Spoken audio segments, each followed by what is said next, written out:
Hola, soy Aldo Morales, subgerente de estudio de renta variable en Visa Inversiones y te presento nuestra visión para la bolsa chilena en agosto.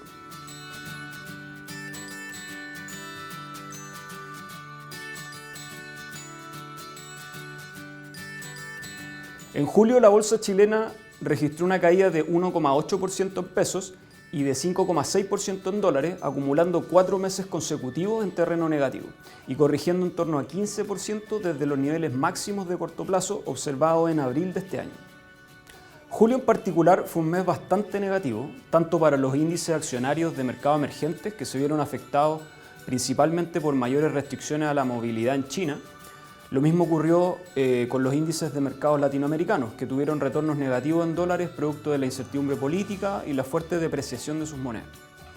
En este sentido, más allá de temas propios del mercado chileno, como por ejemplo la incertidumbre política o el riesgo de un cuarto retiro de fondos previsionales, también hay un contexto global y regional que ha estado explicando los débiles retornos de la clase de activos en el corto plazo. Los datos relacionados a la contención de la pandemia mejoraron fuertemente entre junio y julio. De los 79.000 casos activos que se observaron a comienzos de junio, el número de potenciales fuentes de contagio se redujo a solo 8.700 al cierre del mes pasado, lo que produjo una importante reducción en los casos confirmados por día, desde 8.800 casos a comienzos de junio hasta 753 casos el 27 de julio, nivel mínimo desde abril del 2020. Asimismo, la tasa de positividad alcanzó un mínimo histórico al cierre de julio. Todas estas cifras no hacen más que confirmar la efectividad de la campaña nacional de vacunación, donde a la fecha más del 65% de la población se encuentra con ambas dosis. En este sentido, la mejora en los datos de contagio y vacunación han dado mayor sustento político para la reapertura gradual de la economía, lo que se ha confirmado en el corto plazo. Sin embargo, hay que ser muy claro en este punto. La reapertura que estamos observando no debería implicar necesariamente una corrección al alza relevante en expectativas o estimaciones de resultados corporativos, porque en la mayoría de estas ya se encontraba una normalización en el segundo semestre. Por lo tanto, es una buena noticia, pero solo viene a confirmar las expectativas que ya se tenían a comienzos de año. El precio del cobre mostró una importante recuperación en julio y retomó la tendencia alcista que se había observado durante gran parte del año, registrando un alza de 4,3% hasta $4,48 la libra al cierre del mes pasado. En junio se había observado una corrección principalmente relacionada a anuncios de liquidación de inventarios y reservas estratégicas por parte de China.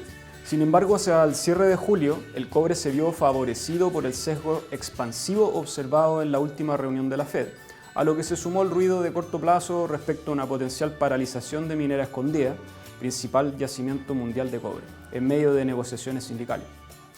En Visa Inversiones tenemos incorporado en nuestras expectativas un precio del cobre de $4,17 la libra promedio para el 2021 y levemente sobre $4 en 2022, por lo que cualquier desviación al alza sería considerada como un factor positivo adicional en términos de fundamento. En este sentido, es evidente que la bolsa chilena se ha descorrelacionado del precio del cobre, respondiendo a factores locales. Sin embargo, no es una situación que se pueda extender de forma estructural, dada la fuerte incidencia que tiene el cobre en las perspectivas económicas del país. Hacia el cierre de julio comenzó una nueva temporada de resultados de empresas chilenas correspondientes al segundo trimestre de 2021. En Visa Inversiones esperamos que las empresas del IPSA reporten un fuerte crecimiento de 361% año contra año en utilidad neta en pesos, excluyendo efectos contables y no recurrentes, y un 73% en EBITDA. El segundo trimestre se verá nuevamente impulsado por los positivos fundamentos a nivel de demanda externa, los estímulos económicos a la demanda, tanto a nivel local como regional, y a una base comparable bastante baja, considerando que el segundo trimestre de 2020 fue uno de los peores trimestres de los que se tenga registro, donde las empresas IPSA reportaron pérdidas por 763.000 millones de pesos, afectadas por importantes eventos no recurrentes en los sectores bancario y eléctrico, además del efecto más profundo de la pandemia y menores estímulos económicos. A nivel particular, esperamos que los principales crecimientos a nivel operacional se observen en los sectores retail, centros comerciales y materias primas. Estos tres sectores representarían casi el 56% del crecimiento total del EBITDA en el trimestre. A nivel de flujos, al cierre de junio, que es el último mes reportado, los principales inversionistas institucionales en Chile en términos de volumen transado, las AFP, registraron ventas netas por 141 millones de dólares en acciones chilenas, acumulando 772 millones de dólares en desinversiones netas solo durante los últimos 3 meses. En este sentido, si bien los fundamentos a nivel de precio del cobre, reactivación económica post-pandemia y resultados corporativos se encuentran sólidos, no se puede desconocer que por el lado de flujos de mercado, la bolsa local no tiene catalizadores en el corto plazo. Por un lado, las AFP han disminuido fuertemente su actividad en el mercado local, en un contexto en que se discute un potencial cuarto retiro de fondos previsionales. Por otro lado, los flujos provenientes del extranjero también han mostrado poco dinamismo en el corto plazo.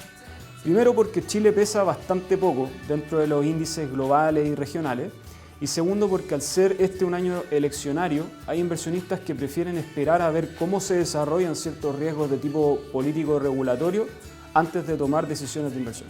En ese contexto, seguimos creyendo que la bolsa chilena seguirá presionada en el corto plazo, pero con un enorme potencial a nivel de fundamentos, por lo que para ciertos clientes que tengan un horizonte de inversión más largo, estos niveles pueden ser atractivos para acumular acciones chilenas. En ese sentido, tras la última corrección, el premio por riesgo de la bolsa chilena respecto al BCU10 subió hasta 7,6%, a pesar del rebote de corto plazo observado en las tasas, por lo que sigue bastante por sobre el promedio histórico que está más cercano a 4,7%. Estamos realizando rebalanceos en nuestras carteras recomendadas, destacando el aumento en ponderación de Falabella en reemplazo de Concha y Toro en nuestra cartera Vice 5.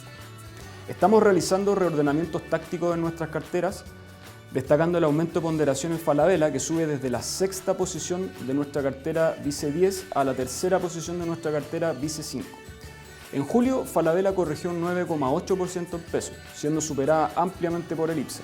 En nuestra opinión, el rezago de Falabella se explicó principalmente por temas relacionados a flujos de mercado, sin existir cambios en los fundamentos o perspectivas a nivel operacional. Por lo mismo, creemos que se genera una oportunidad para aumentar exposición a los precios actuales. De Falabella destacamos primero que será una de las empresas que va a liderar el reporte de resultados del segundo trimestre de 2021, además de pertenecer a un negocio con bajo riesgo regulatorio y que se ve fuertemente beneficiado tanto por la reapertura gradual de la economía como por potenciales estímulos económicos adicionales. Por otro lado, estamos disminuyendo de exposición a Concha y Toro tras un 8,6% de retorno desde su incorporación el 19 de mayo de 2021. Finalmente, si quieres saber más sobre nuestras recomendaciones, te invitamos a suscribirte a Invertir es Simple by Vice Inversiones en Spotify y YouTube. Prefiere nuestras plataformas digitales y canales remotos para invertir. Hazlo desde viceinversiones.cl, desde la app Banco Vice o contacta directamente a tu ejecutivo de inversión.